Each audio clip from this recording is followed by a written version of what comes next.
There's a beautiful day headed your way. Keep your head up, you'll be okay. A beautiful day waiting for you. Just open your eyes, you'll see it's true. Hello, everyone, and happy Monday, November 2nd.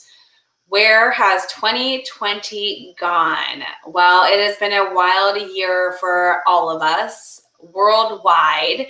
And so we're so happy to come to you and bring you 15 minutes of fun and cheer and motivation and positivity on the beginning of your week. So today for When She Happens, That's What She Said, we are featuring one of our favorite members. Actually, everyone's a favorite member, so I shouldn't say that. But we do also love Josie. She's not only a friend, a member, she's also a neighbor of mine. And we met, I'm trying to remember how we met, but I'm so glad that we did because everything is better knowing Josie. She's going to come on in just a second and share with us a little bit about how she transitioned from the corporate world to owning her own business and how success has been along that path, especially in a season of a pandemic. So we're excited to have her on. Just one last message as well too. We still have a few more spots left this year for our When She Happens, That's What She Said series. When you are ready to feature your business, just go ahead and email us at she@whenshehappens, and you too can get your 15 minutes of fame. Without further ado, let's welcome in Josie. Hi, Josie. Hi, Jamie. How are you? I am doing good. Good to see you, neighbor. Thank you for having me. Always, always. So we just want to spend the next 15 minutes getting to know more about you. And so members can know who you are and the world can know who you are and what you do. How's that sound? That sounds wonderful. Thanks. Awesome. So I know that you transitioned. When did you make your big transition to your own business? When was that? So I've been in public accounting. I wouldn't call it the corporate world, but I guess it's as close to you get as the corporate world in public accounting. So I was with larger firms for really most of my career, the first 18, 19 years of my career. And for a little over a year now, I've been on my own. I have my own firm, and I'm really loving the flexibility and just being a part of the Lakewood Ranch community. Got it. So let's go back 18, 19 years ago. What was it that inspired you to get into this line of work? So I'd like to say that there was a deep level of inspiration, thought, and motivation that went into it. But quite frankly, I was taking classes for a degree through York College of Pennsylvania. I'm from the Northeast, and they were changing their program and we had to matriculate. And I went to do business and they said, oh, you really want to focus on something. And I liked my accounting class, so I picked accounting. And I don't know if it was me having knowledge in the background or just sheer luck, but it's been a really great career for me and a really great fit. That's awesome.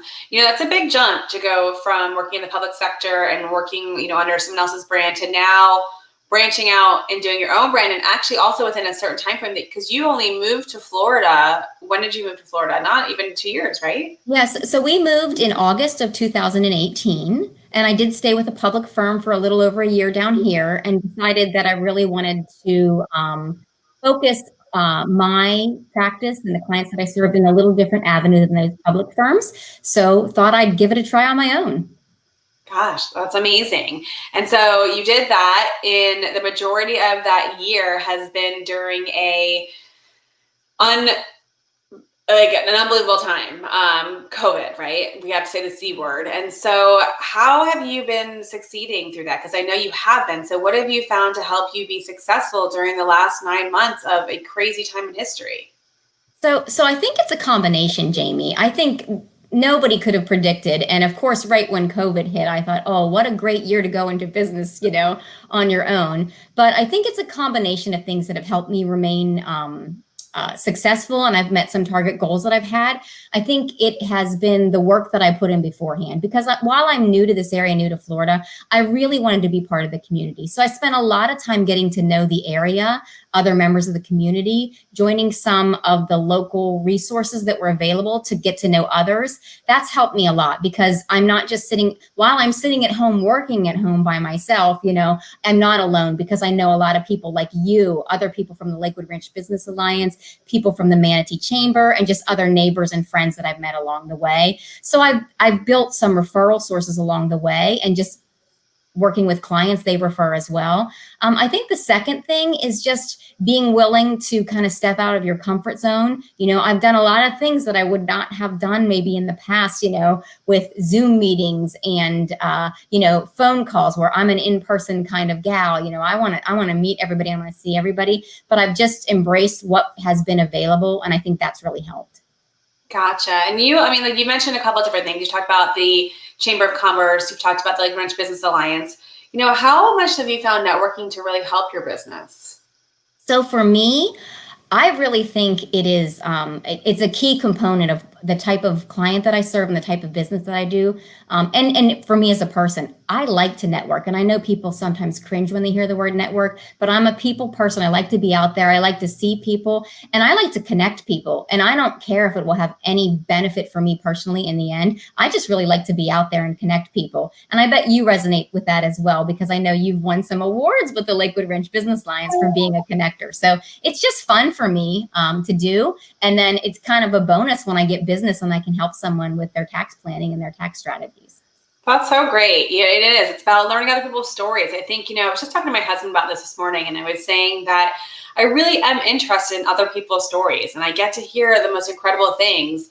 No matter where you are, when you ask more questions, you learn more. So I know that of you as well too. So you're great at that. I love it.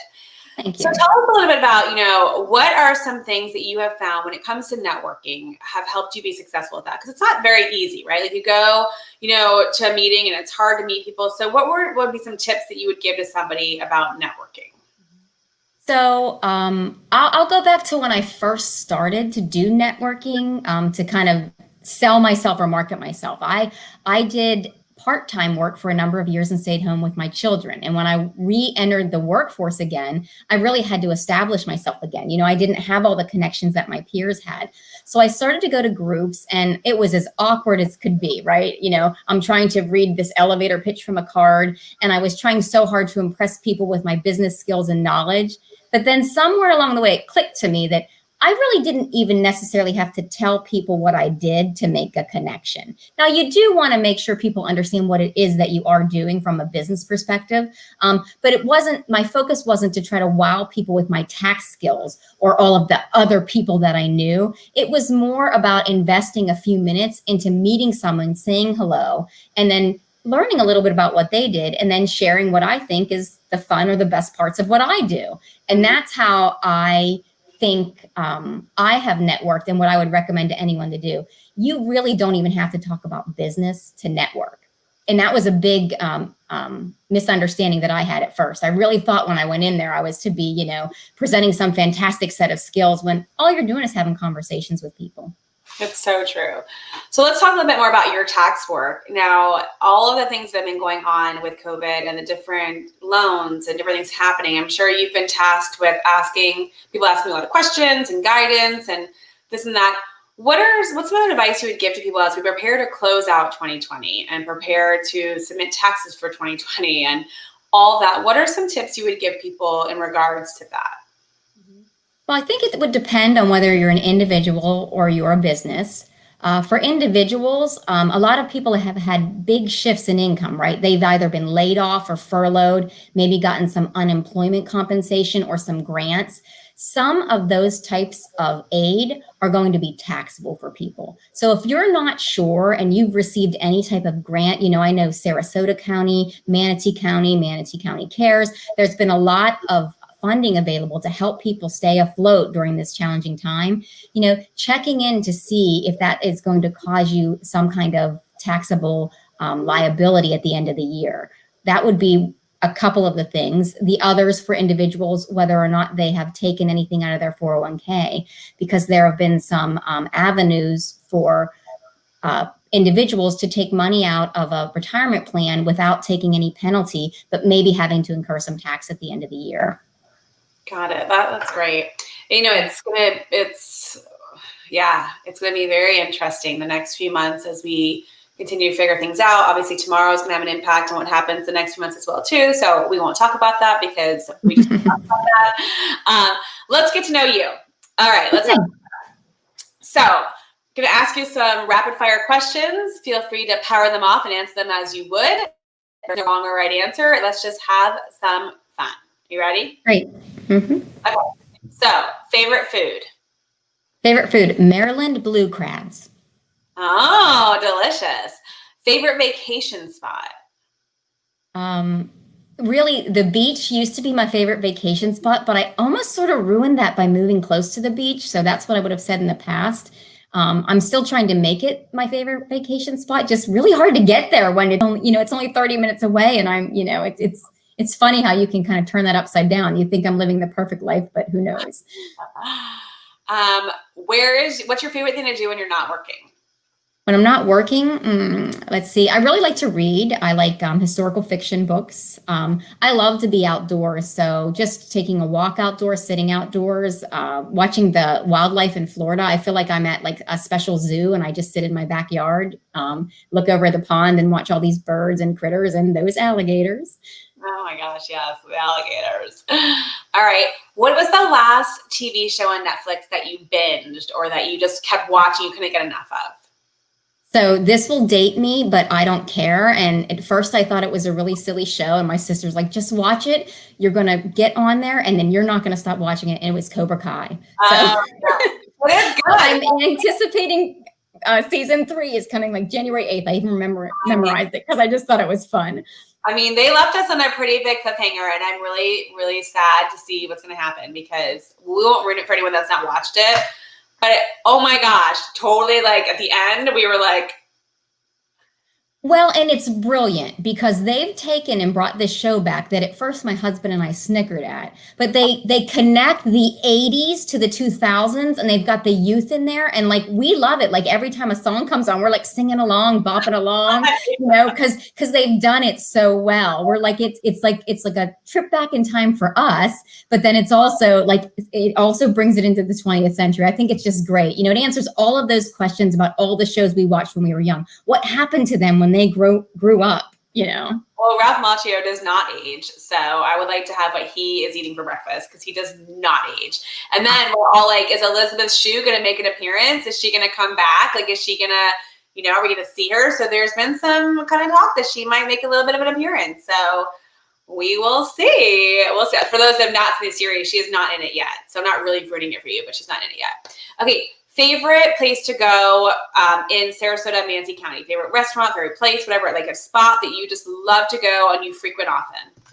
We really like the Wicked Cantina. We like tacos, and we laugh because we'll go and we'll have tacos, and then we do a walk on the beach. And they serve breakfast too, so we'll go and get our breakfast food, and then we'll do a walk on the beach. So that's just been a fun spot for my husband and I. So you park there and then you drive to the beach, or because there's no beach right by there?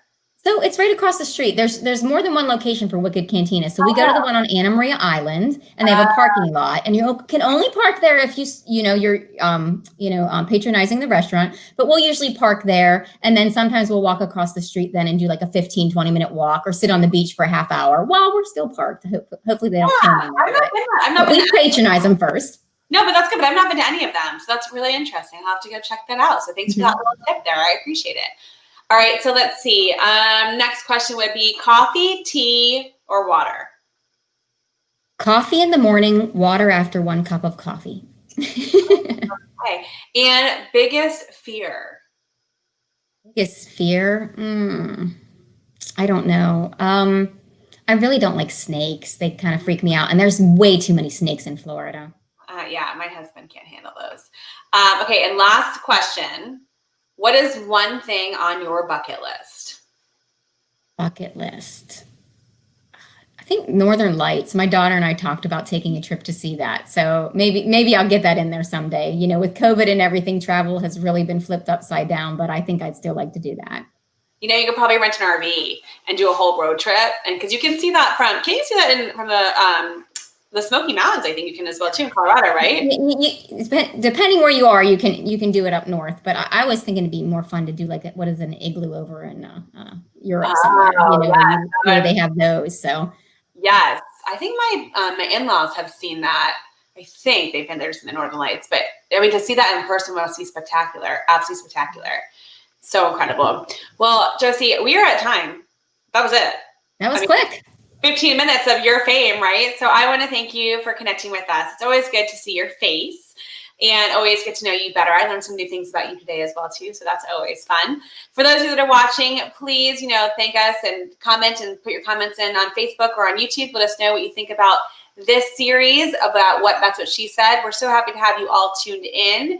And next week, I don't remember who we have, but come back with us next week. I believe we switched to Fridays next week. So we're going actually from Mondays to Friday will be our new format.